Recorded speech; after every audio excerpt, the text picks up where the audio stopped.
네, 이번 영상에서는 스프라인의 응용에 대해서 살펴보도록 하겠습니다. 이제 허미 스프라인이 하나 주어지면 스프라인 패스를 계속해서 연결함으로써 패스를 구성할 수 있습니다. 예를 들어서 이게 뭐 첫 번째 스프라인을 가정하고요. 그다음에 이걸 두 번째 스프라인 이렇게 가정을 하고요. 그다음에 세 번째 스프라인 이렇게 가정을 해서 계속해서 이렇게 스프라인 연결할 수 있는 거죠. 그럼 스프라인 경로가 완성이 되는 거죠. 자, 그러면은 우리가 허미 스프라인을 세팅을 할 때 시작점과 끝점의 위치를 통일을 시켜줘야 되고요. 그 다음에 탄젠트 값이 첫 번째 스프라인의 이 탄젠트 값과 두 번째 스프라인의 탄젠트 값이 일치하도록 만들어 줘야 되겠죠. 어떤 생각하면 탄젠트만 일치하면 이상 없이 동작할 것 같습니다.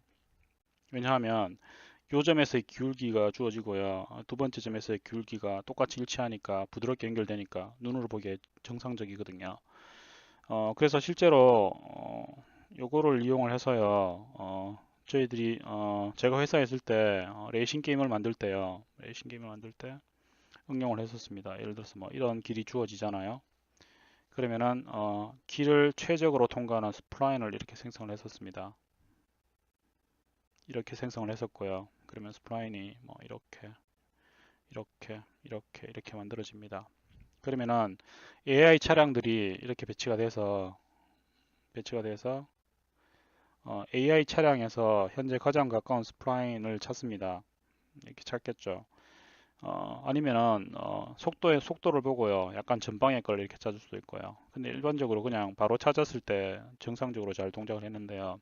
그러면은 그 점을 찾은 다음에 그 점의 탄젠트를 이렇게 구합니다. 그러면은 자동차가 스프라인이 가리키는 그 방향으로 이렇게 움직이는 거죠.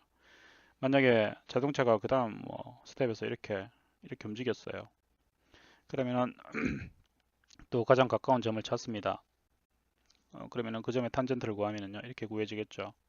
그러면 자동차가 탄젠트가 가리키는 방향으로요 이렇게 움직이도록 자동차를 계속 컨트롤하는 거죠. 그래서 자동차가 움직이는 경로를 최적의 스프라인으로 이렇게 구한 다음에 자동차는 그 스프라인의 탄젠트를 구해서요 계속 그 탄젠트 방향으로 따라가도록 AI를 구현을 한 거죠. 뭐 그렇게 간단하게 구현을 할 거예요. 대부분의 레이싱 게임에서 이렇게 구현을 합니다. 근데 그때 이때 주의해 줘야 될 점이 있습니다. 이때 주의해 줄 점 뭔가 하면 스프라인을 이렇게 만들고요. 그 다음 스프라인을 이렇게 만들 때 단순하게 첫 번째 스프라인의 탄젠트 값과 두 번째 스프라인의 탄젠트 값만 일치시켜 줘서는 안 됩니다. 왜냐하면 공률 때문에 그렇습니다. 그래서 공률을 정리하려다가 그냥 위키를 보고 설명을 하도록 하겠습니다. 위키에 이게 공률을 설명하는 위키입니다. 커버처 공률이라고 하는데요.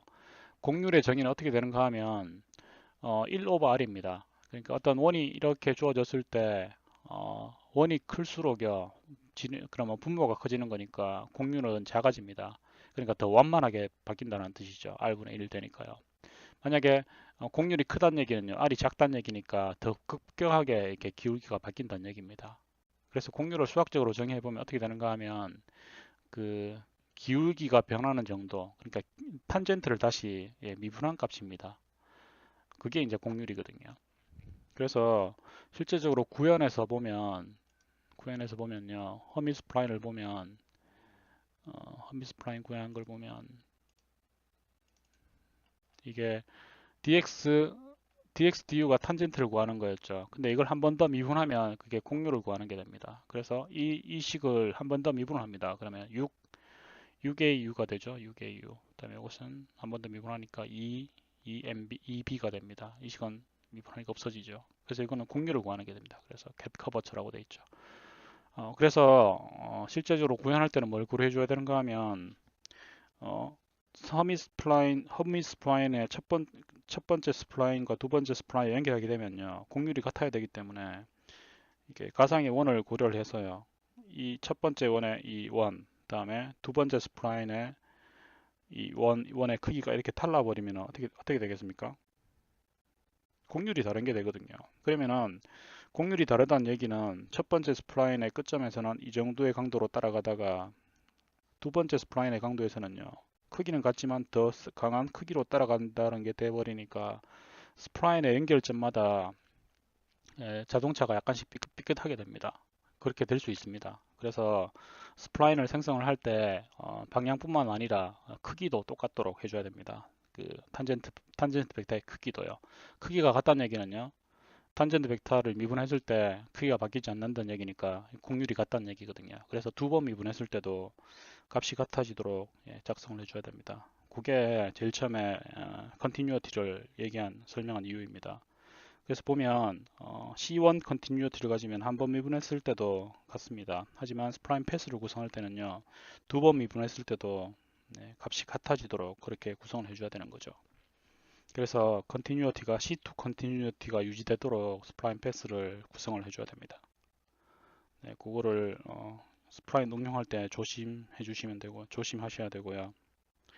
그 다음에 라인 인 3D 스페이스 이거는 이제 따로 설명은 안 하겠지만 영상이 따로 있습니다. 이게 라인이 주어졌을 때 이렇게 SSQ로 가는 라인이 주어졌고요. 그 다음에 이렇게 라인이 주어졌습니다. 그러면은 가장 많이 쓰는 연산이 이렇게 Q를요 주어진 이 성분과 이 성분으로 이렇게 디컴포지션한 연산이 굉장히 많이 사용이 됩니다.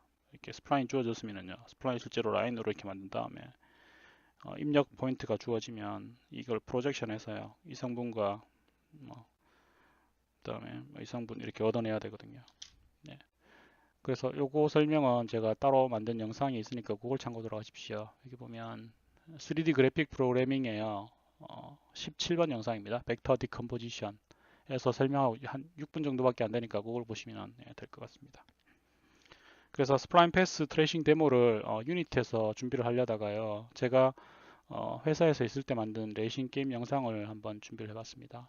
이 영상이 이제 얼티밋 레이스라는 영상인데 태국에서 시비트를 했는데 반응이 좋지 않아서요. 몇 개월 만에 서비스 종료 결정을 해서 지금은 팀이 해체된 상태입니다. 게임을 실행을 해보면 이 AI 차들이 잘 움직이죠. 이게 스프라임 패스를 따라 움직이는 거고요. 네, 이렇게 잘 움직이는 걸 알 수가 있습니다. 그래서 이런 게임들에서 다양하게 응용이 되고요. 그리고 이제 실제적으로 이 스프라인이 스프라인이 뭐 레이싱 게임뿐만 아니고요. 그 포토샵을 쓰더라도요. 그 스프라인을 써서 이렇게 2차 모델링을 하죠. 그리고 유니티 같은 데서 보면 최근에는 스프라인 쉐입이 2D에도 들어왔고요. 그 다음에 각종 그 컨트롤 값들을 보면 리니어 인터폴레이션 하지 않고 스프라인 인터폴레이션 하는 걸 알 수가 있습니다. 그때 각각의 모든 요소에서 스프라인이 사용이 됩니다. 그리고 맥스나 마야에서 모델링 할 때도 보면은요. 차원을 확장하면 넙스라고 하거든요. 넙스 모델링 쓰거든요. 그런 곳곳에서 스프라인이 사용이 되니까 스프라인 이론을 이용해서야 혹시 여러분이 스프라인을 만질 일이 있으면 직접 구현할 수 있었으면 좋겠습니다. 네, 감사합니다.